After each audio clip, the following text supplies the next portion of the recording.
नमस्ते, नमस्कार मित्रों। आपके अपने YouTube चैनल अनमोल क्लासेज में आपका बहुत बहुत स्वागत है। जैसा कि मैंने पिछले वीडियो में सिर्फ इंट्रोडक्शन अपने चैनल का दिया था और आज मैं आप लोगों को NCERT class 10th Bihar board का साइंस का 5वां चैप्टर लाइफ प्रोसेस लेकर के आया हूं। और सबसे पहले मैं आप लोगों को साइंस क्या होता है, विज्ञान क्या होता है, इसके बारे में बताऊंगा।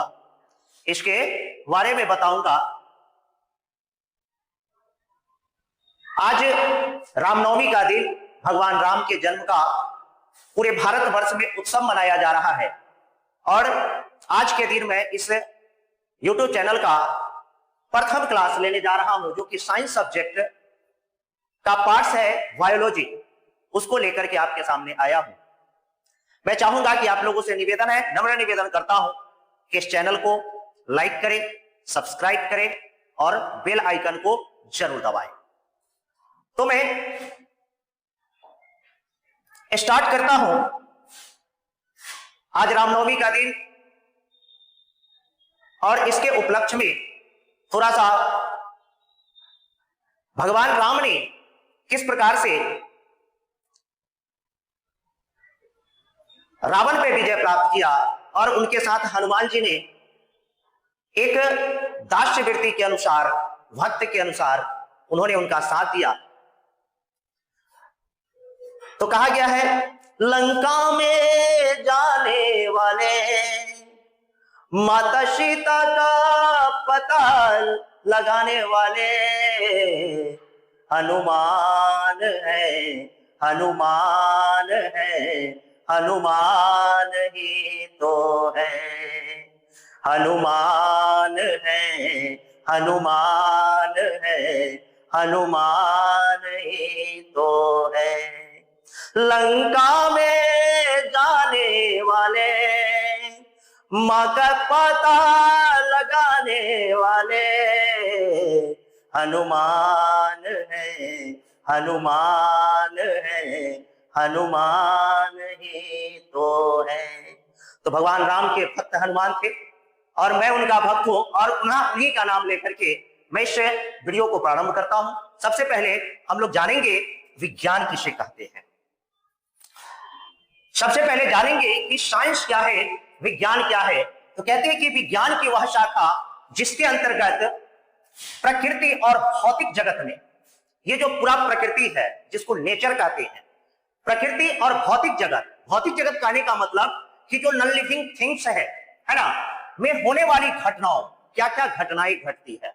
बहुत सारी घटनाएं घटती है, जैसे वर्षा का होना, बादल का लगना, ओलावृष्टि होना, उसके बाद जो है बिजली का तड़कना, ये सब क्या है तो भौतिक जगत की बातें हैं।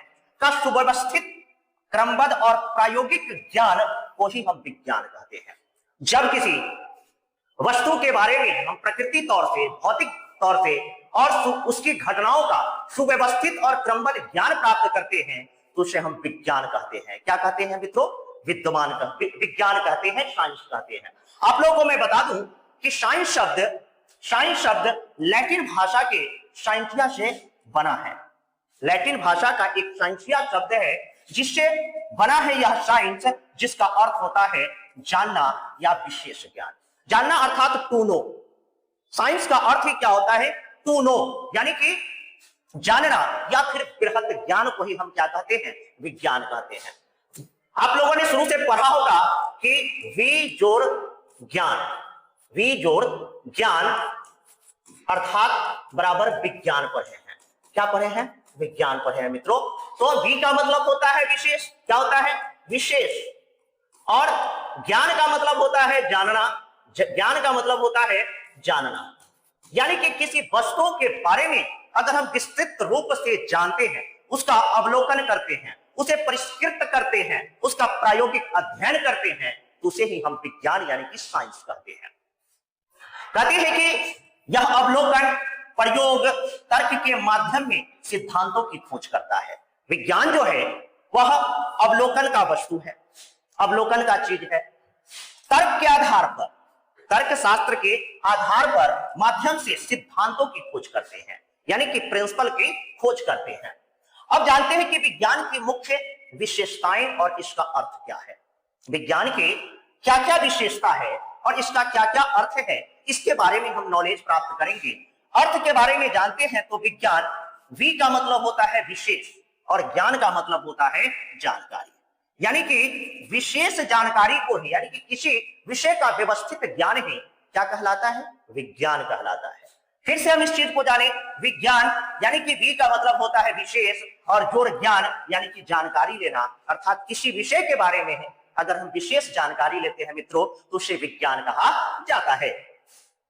अब आधार, किसी भी चीज का अर्थ होता है तो उसका आधार यानी कि बेस भी माना जाता है। तो विज्ञान का आधार क्या है, तो विज्ञान केवल मान्यताओं पर ही नहीं, सिर्फ मानने पर ही विज्ञान नहीं है, बल्कि साक्ष्य, उसके लिए क्या चाहिए, एविडेंस चाहिए, साक्ष्य चाहिए और तथ्य चाहिए।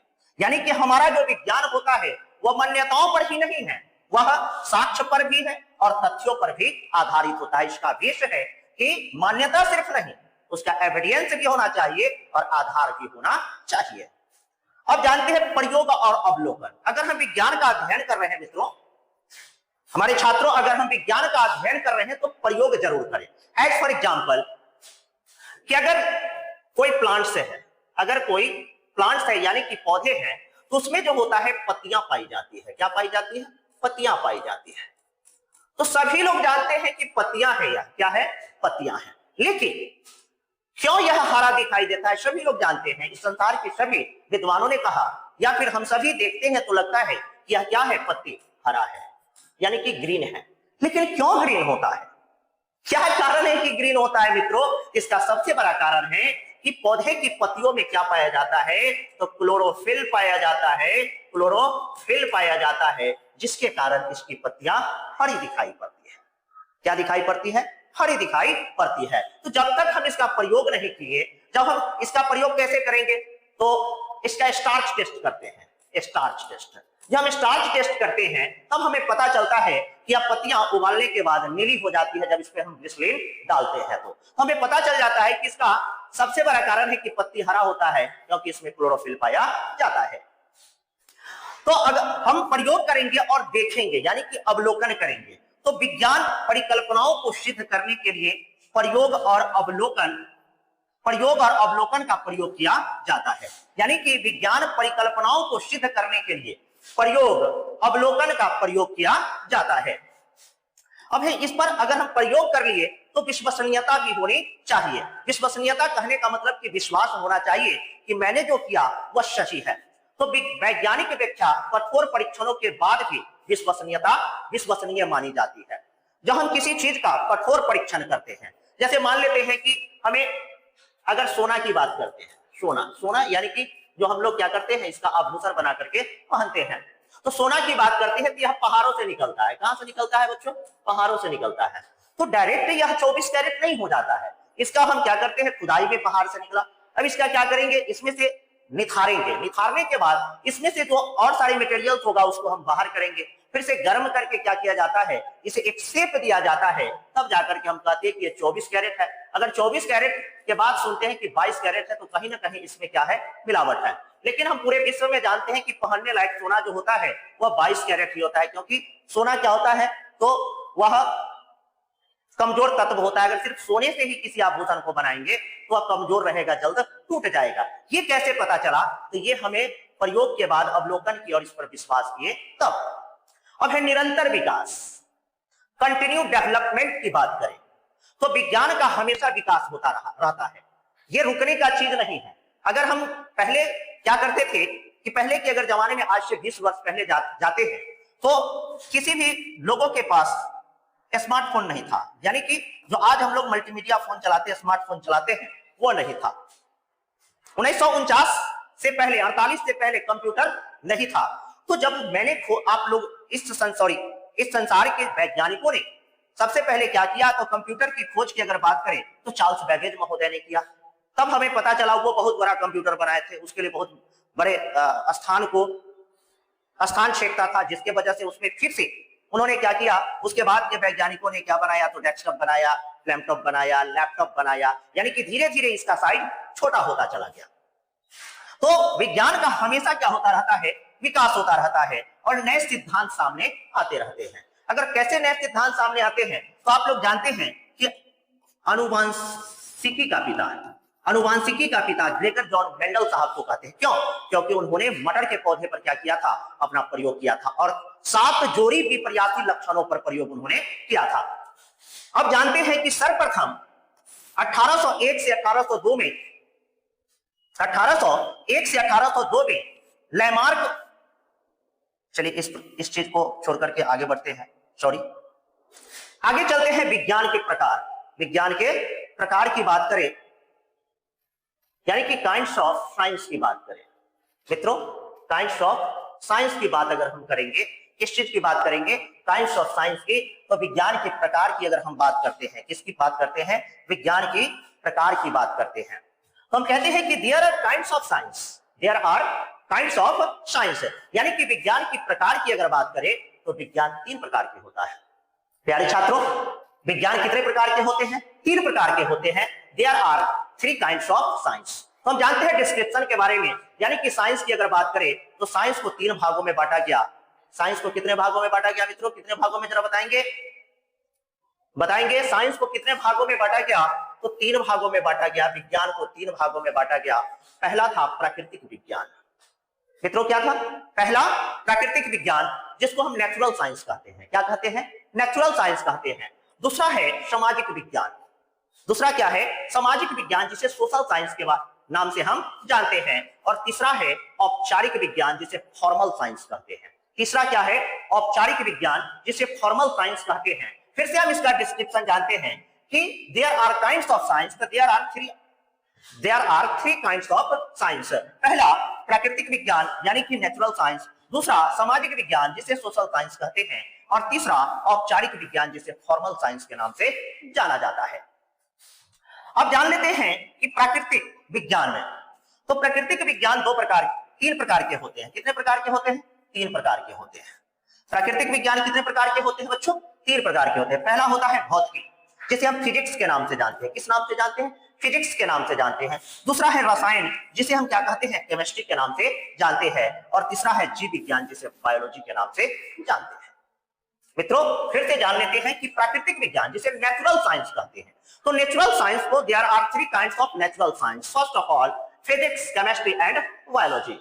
There are 3 kinds of natural science, physics, chemistry and biology. अब जानते हैं सोशल साइंस के बारे में। किसके बारे में जानेंगे मित्रों, सोशल साइंस के बारे में जानेंगे। तो सोशल साइंस भी 3 प्रकार के होते हैं। कितने प्रकार के होते हैं, 3 प्रकार के होते हैं। There are 3 kinds of social science, there are 3 kinds of social science. पहला होता है इतिहास, दूसरा समाजशास्त्र और तीसरा भूगोल। तीसरा क्या होता है, भूगोल होता है, यानी कि history, sociology and geography. History, sociology और ज्योग्राफी, यानी कि यह सोशल साइंस का पार्ट्स है। और तीसरा की बात करें तो औपचारिक विज्ञान। क्या होता है मित्रों, औपचारिक विज्ञान होता है। और औपचारिक विज्ञान को 2 भागों में बांटते हैं। पहला होता है गणित और दूसरा होता है तर्कशास्त्र, यानी कि maths and logic. Maths and logic की बात, यानी कि औपचारिक विज्ञान को 2 भाग में बांटते हैं, गणित और तर्कशास्त्र के बारे में। मैं आप लोगों को आज प्रथम क्लास में साइंस का इंट्रोडक्शन पढ़ा रहा हूं। अगर आपको वीडियो अच्छी लगे, आपको मेरा चैनल अच्छा लगे, तो लाइक जरूर करें, उसके बाद शेयर करें और सब्सक्राइब करें और बेल आइकन को जरूर प्रेस करें। तो चलते हैं आगे। आप जानते हैं इसमें आप लोगों को बायोलॉजी के बारे में मैं पढ़ाऊंगा। किसके बारे में पढ़ाऊंगा मित्रों, बायोलॉजी के बारे में पढ़ाऊंगा। ये अनमोल क्लासेज आप लोगों को क्या क्या पढ़ाएगी, तो मैं आप लोगों को बता देना चाहूंगा। 9th टू 10+2 तक का सिलेबस आप लोगों को वीडियो के माध्यम से दिया जाएगा, जिसमें 9th 10th का हिंदी प्लस संस्कृत और प्लस बायोलॉजी। 9th और 10th का, 9th और 10th का आपको मैं बता रहा हूं। 9th और 10th का हिंदी, संस्कृत और बायोलॉजी पढ़ाऊंगा। और 10+2 यानी कि 11th प्लस 12th इसको मैं आप लोगों को टोटल बायोलॉजी पढ़ाऊंगा इसी चैनल से। तो आप लोग का सपोर्ट चाहिए, आप लोग का प्यार चाहिए, दुलार चाहिए, तो चैनल को अवश्य सब्सक्राइब करें, बेल आइकन को जरूर दबाएं, शेयर करें और लाइक करें। चलिए आगे की बात जानते हैं। देर नहीं करते हुए हम जानेंगे जीव विज्ञान के बारे में, यानी कि बायोलॉजी के बारे में। किसके बारे में जानेंगे मित्रों? बायोलॉजी के बारे में जानेंगे। कहते हैं कि बायोलॉजी का सबसे पहले हम डिफिनेशन जानते हैं कि that branch of science study about in which, that branch of science study about in which living organisms is called biology. कहने का तात्पर्य कि विज्ञान की वह शाखा, विज्ञान की वह शाखा जिसके अंतर्गत जीवधारियों का अध्ययन करते हैं। इस पृथ्वी पर पाए जाने वाले, इस पृथ्वी पर पाए जाने वाले जितने सारे जीवधारी है, चाहे वह एक कोशिकीय हो या बहुकोशिकीय हो, यूनिसेलुलर हो या फिर मल्टीसेलुलर हो, जब हम उसका अध्ययन करते हैं तो उसे जीव विज्ञान कहा जाता है। क्या कहा जाता है मित्रों? जीव विज्ञान कहा जाता है। विज्ञान की वह शाखा जिसके अंतर्गत जीवधारियों का क्रमबद्ध अध्ययन करते हैं, जीव विज्ञान कहलाता है। अब जानते हैं कि बायोलॉजी जो है दो ग्रीक शब्दों से मिलकर बना है। कितने ग्रीक शब्दों से? दो ग्रीक शब्दों से, बायोस प्लस लोगोस। कितने ग्रीक शब्दों से बना है? यानी कि बायोलॉजी क्या है? ग्रीक शब्द है। क्या है? ग्रीक यानी कि लैटिन शब्द है। यह दो लैटिन शब्दों से बना है, बायोस और लोगोस। और बायोस का अर्थ है लाइफ, अर्थात जीवन। बायोस का अर्थ क्या होता है मित्रों? बायोस का अर्थ क्या होता है? लाइफ होता है, अर्थात जीवन होता है। और लोगोस का अर्थ होता है स्टडी, यानी कि अध्ययन करना। लोगोस का मतलब क्या होता है? स्टडी, यानी कि अध्ययन करना। अर्थात हम कह सकते हैं कि जीवन का अध्ययन करना ही बायोलॉजी कहलाता है। किसी जीव के जीवन का अध्ययन करना ही क्या कहलाता है? बायोलॉजी कहलाता है। क्या कहलाता है हमारे छात्र छात्राओं? बायोलॉजी कहलाता है। बायोलॉजी का शाब्दिक अर्थ होता है बायोस प्लस लोगोस। बायोस का अर्थ होता है, अब आप यहां देख लीजिए, आपको इस तरीके से हम बता देते हैं दूसरे शब्दों में। बायोलॉजी, बायोलॉजी दो ग्रीक शब्दों से बनकर मिलकर के बना है, बायोस प्लस लोगोस। बायोस का अर्थ होता है, अगर इसके अर्थ की बात करें, अर्थ की बात करें तो बायोस का अर्थ होता है लाइफ। क्या होता है मित्रों? लाइफ, अर्थात क्या होता है? तो जीवन होता है। क्या होता है? जीवन होता है। और लोगोस का अर्थ जान लेते हैं तो स्टडी होता है। क्या होता है? स्टडी होता है। स्टडी का मतलब होता है अध्ययन करना। क्या होता है? अध्ययन होता है। तो ऐसा हम कह सकते हैं मित्रों कि बायोलॉजी दो ग्रीक शब्दों से मिलकर के बना है, बायोस प्लस लोगोस, जिसका अर्थ होता है लाइफ अर्थात जीवन, और लोगोस का अर्थ होता है स्टडी अर्थात अध्ययन करना। तो हम कह सकते हैं कि जीवन के अध्ययन को ही क्या कहा जाता है? बायोलॉजी कहा जाता है। आगे बढ़ते हैं मित्रों।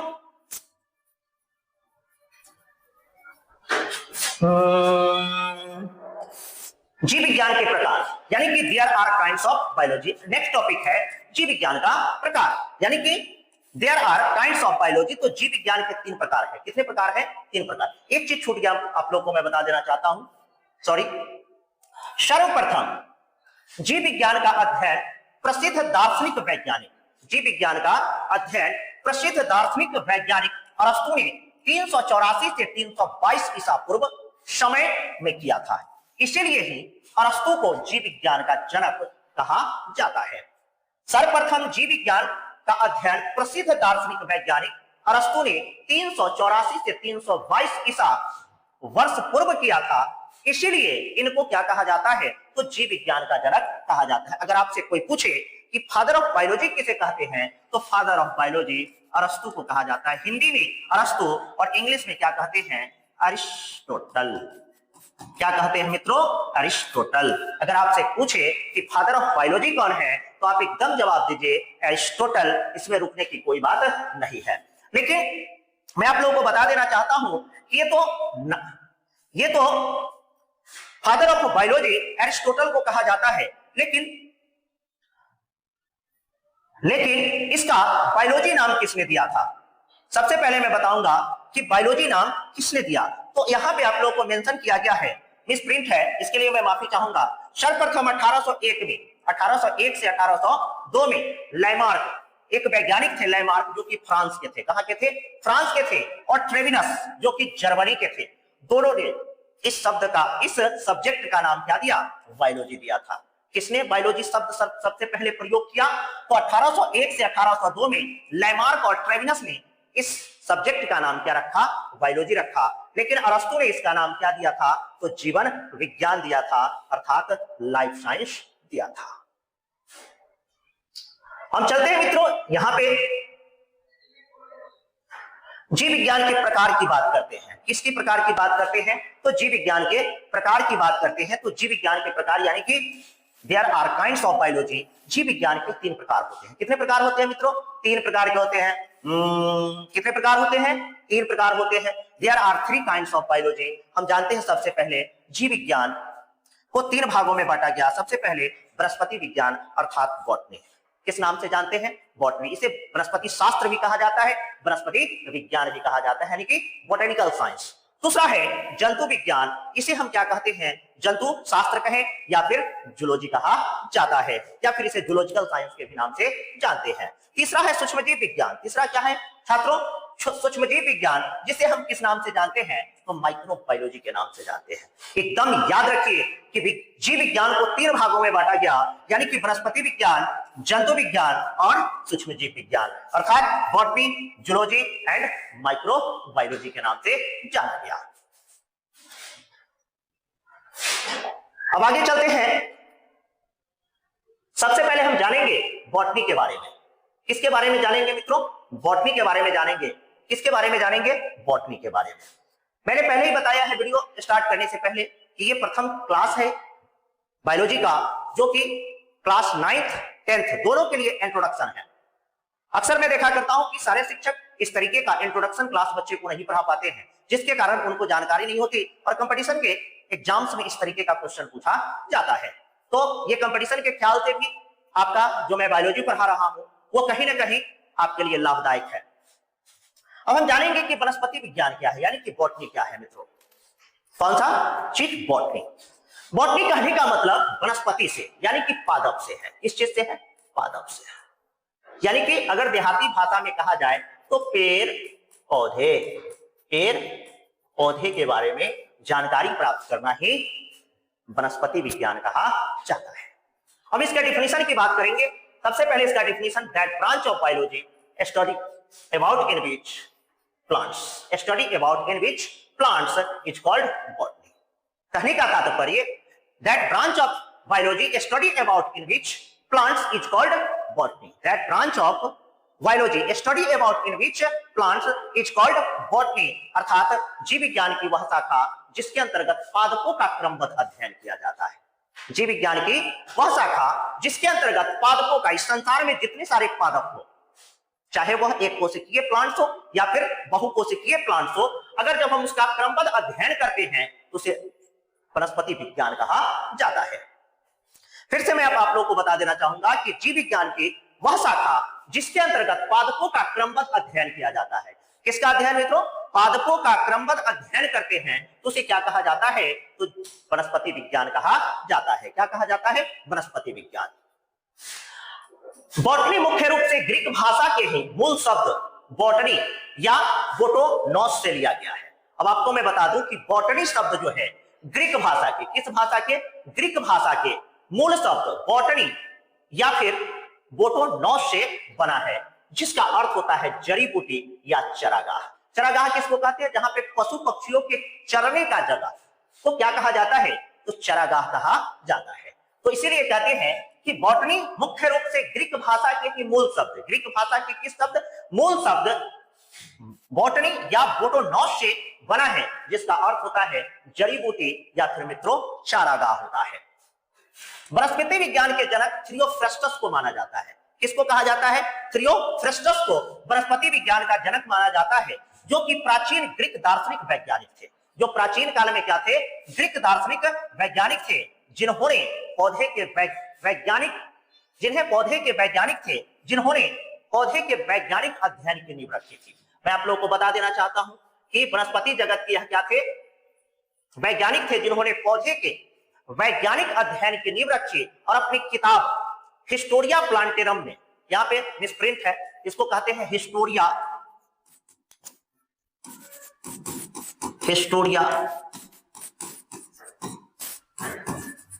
प्लांटेरम। हिस्टोरिया प्लांटेरम में पौधे के कारण में पौधे का विस्तृत अध्ययन किया। यानी कि हिस्टोरिया प्लांटेरम में इन्होंने बहुत सारे पौधे का यानी कि लगभग 500 प्रकार के पौधे का इन्होंने क्या किया था, वर्गीकरण किया था। क्या किया था? वर्गीकरण किया था। मैं आप लोगों को बता दूं कि पौधे के वैज्ञानिक जो कि ग्रीक दार्शनिक वैज्ञानिक थियोफ्रेस्टस थे, जिन्होंने अपने पुस्तक हिस्टोरिया प्लांटेरम में 500 प्रकार के पौधे का 500 प्रकार के जातियों के पौधे का वर्गीकरण किया और प्रस्तुत किया, इसीलिए इन्हें वनस्पति जगत का पिता कहा जाता है। अगर मेरे छात्र और छात्राओं आपसे अगर पूछे कि वनस्पति जगत के पिता किसे कहा जाता है, तो किसे कहा जाएगा? तो थियोफ्रेस्टस को कहा जाएगा। एकदम आप लोग गांठ बांध ले, इस वीडियो के माध्यम से आप जान ले कि वनस्पति जगत के पिता किसे कहते हैं, तो थियोफ्रेस्टस को कहा जाता है। अब बात आती है जूलॉजी की, यानी कि जंतु विज्ञान की। तो that branch of biology study about in which living animals is called zoology. यानी कि जीव विज्ञान की वह शाखा जिसके अंतर्गत सिर्फ हम जंतुओं का क्रमबद्ध अध्ययन करते हैं। जीव विज्ञान की वह शाखा जिसके अंतर्गत पृथ्वी पर पाए जाने वाले जीवित जंतुओं का क्रमबद्ध अध्ययन करते हैं, तो उसे जंतु विज्ञान कहा जाता है। क्या कहा जाता है? जंतु विज्ञान कहा जाता है। जूलॉजी 2 ग्रीक शब्दों से मिलकर बना है, जून प्लस लोगोस। जूलॉजी कितने शब्दों से मिलकर बना है मित्रों? जूलॉजी 2 शब्दों से मिलकर बना है। पहला शब्द है जून और दूसरा शब्द है लोगोस। जून का अर्थ होता है एनिमल्स। क्या होता है मित्रों? एनिमल्स होता है। क्या होता है? एनिमल्स। और लोगोस का मतलब होता है अध्ययन करना। लोगोस का मतलब होता है स्टडी। क्या होता है? स्टडी होता है, अर्थात अध्ययन करना। तो हम कह सकते हैं कि जंतुओं का अध्ययन करना ही क्या कहलाता है? जूलॉजी कहलाता है। क्या कहलाता है मित्रों? जूलॉजी कहलाता है। कि जंतुओं का अध्ययन करना ही क्या कहलाता है? तो जूलॉजी कहलाता है। जून का अर्थ होता है एनिमल्स यानी कि जंतु, तथा लोगोस का अर्थ होता है स्टडी अर्थात अध्ययन, अर्थात जंतुओं का अध्ययन करना ही जूलॉजी कहलाता है। जंतुओं का अध्ययन करना ही क्या कहलाता है? जूलॉजी कहलाता है। और जंतु विज्ञान के जनक अरस्तु को ही कहा जाता है। यानी कि आप जान लीजिए कि बायोलॉजी के जनक भी कौन है? तो अरस्तु है। कौन है? अरस्तु है। और जंतुओं के भी जनक यानी कि जूलॉजी के भी जनक कौन है? जूलॉजी के भी जनक कौन है? तो आप जान लीजिए कि अरस्तु महोदय ही है। क्यों कहा जाता है उन्हें जूलॉजी का जनक? क्योंकि उन्होंने ही सबसे पहले जंतुओं के जीवन, उनकी संरचना, व्यवहार का वर्गीकरण किया और व्यवस्थित अध्ययन किया। अरस्तु साहब ने ही सबसे पहले जंतुओं के जीवन की संरचना का, व्यवहार का क्रमबद्ध अध्ययन किया और उसका वर्गीकरण किया। इसीलिए जंतु विज्ञान के जनक भी किसे कहते हैं? अरस्तु को कहा जाता है। अरस्तु ने ही अपने प्रसिद्ध पुस्तक हिस्टोरिया एनिमिलिया में, किस पुस्तक में? याद रखिए, अरस्तु ने ही अपने पुस्तक हिस्टोरिया एनिमिलिया में 500 से अधिक, कितने? 500 से अधिक प्रकार के जंतुओं का वर्णन किया है। इन्होंने आपसे अगर कोई क्वेश्चन पूछ दे कि अरस्तु ने कौन सी पुस्तक लिखी, तो आप जान लीजिए, एकदम साफ साफ उत्तर दीजिएगा कि हिस्टोरिया एनिमिलिया। और इस पुस्तक में इन्होंने 500 से अधिक प्रकार के जंतुओं का वर्णन किया है। कितने जंतुओं का वर्णन किया? 500 से अधिक जंतुओं के वर्गीकरण किया है ना। अंत में है आपका सूक्ष्मजीव विज्ञान। यहां तक क्लियर है मित्रों? जो मैंने जूलॉजी पढ़ाया, बायोलॉजी पढ़ाया, बायोलॉजी का इंट्रोडक्शन दिया, जूलॉजी का इंट्रोडक्शन दिया, बॉटनी का इंट्रोडक्शन दिया, यहां तक आप लोग को समझ में आ रहा है। अब आगे है सूक्ष्मजीव विज्ञान। क्या है? सूक्ष्मजीव विज्ञान है, कहते हैं कि that branch of biology study about in which micro organisms. Micro organisms कहने का मतलब कि सूक्ष्मजीव, जिसे हम अपने नगण्य आंखों से, नेकेड आईज से देख नहीं पाते हैं। जैसे प्रोटोजोआ को हम देख पाते हैं क्या? नहीं देख पाते हैं। क्या वायरस को हम देख पाते हैं? क्या वायरस को हम यानी कि विषाणु को देख पाते हैं? विषाणु हम इस स्टूडियो में आप लोगों को पढ़ा रहे हैं। इस स्टूडियो में बहुत सारे असंख्य ऐसे सूक्ष्म जीव होंगे जो हमारे खुले आंखों से दिखाई नहीं पड़ता है, उसे ही हम सूक्ष्म जीव कहते हैं। क्या कहते हैं? सूक्ष्म जीव कहते हैं। कहने का मतलब कि that branch of biology study about in which micro organisms, यानी कि सूक्ष्म जीव इज कॉल्ड माइक्रोबायोलॉजी, यानी कि जीव विज्ञान की वह शाखा जिसके अंतर्गत पृथ्वी पर पाए जाने वाले सूक्ष्म जीवों का क्रमबद्ध अध्ययन करते हैं, सूक्ष्म जीव विज्ञान कहलाता है। जीव विज्ञान की वह शाखा जिसके अंतर्गत पृथ्वी पर पाए जाने वाले सूक्ष्म जीवों का हम क्रमबद्ध अध्ययन करते हैं, उसे सूक्ष्म जीव विज्ञान कहते हैं या फिर माइक्रोबायोलॉजी कहा जाता है। As for example amoeba, paramecium. Amoeba का कोई अपना शेप और साइज नहीं होता है, यह एक कोशिकीय जीव है ना। और कहा जाए यह जीवन की शुरुआत में जो जीव पैदा हुए थे वह सबसे पहले अमीबा को ही माना जा सकता है। दूसरा है पैरामीशियम, यूग्लिना, एक्सेट्रा एक्सेट्रा। बहुत सारे ऐसे सूक्ष्म जीव है जिसके बारे में हम नहीं जानते हैं। अब है सूक्ष्म जीवों का सर्वप्रथम अध्ययन माइक्रोस्कोप से। किस चीज से? माइक्रोस्कोप से 1676 ईस्वी में। 1676 ईस्वी में एंटोनी वान, किसने? एंटोनी वान ल्यूवेनहॉक ने किया था। किसने किया था? एंटोनी वान ल्यूवेनहॉक ने सूक्ष्म जीवों का सर्वप्रथम अध्ययन माइक्रोस्कोप से। किस चीज से? माइक्रोस्कोप से। किस चीज से? माइक्रोस्कोप से 1676 ईस्वी में। कब किया था? 1676 ईस्वी में एंटोनी वान ल्यूवेनहॉक ने। किसने किया था? एंटोनी वान ल्यूवेनहॉक ने किया था। इसीलिए सूक्ष्म जीव विज्ञान का जनक एंटोनी वान ल्यूवेनहॉक को कहा जाता है। किसको कहा जाता है? एंटोनी वान ल्यूवेनहॉक को क्या कहा जाता है? एंटोनी वान ल्यूवेनहॉक को ही सूक्ष्म जीव विज्ञान का जनक कहा जाता है। तो ये था आपका बायोलॉजी का इंट्रोडक्शन, साथ में साइंस का भी इंट्रोडक्शन। अब आप लोगों से हम मिलेंगे अगले क्लास में। जब तक के लिए नमस्कार। मैं फिर से एक बार आपसे अनुरोध करता हूं कि चैनल्स को सब्सक्राइब करें, लाइक करें और बेल बटन को जरूर दबाएं। फिर मिलते हैं अगले वीडियो में, जहां से आप लोगों को बताएंगे कि विज्ञान की प्रमुख शाखाएं, जीव विज्ञान की प्रमुख शाखाएं कौन कौन सी है। Thank you very much.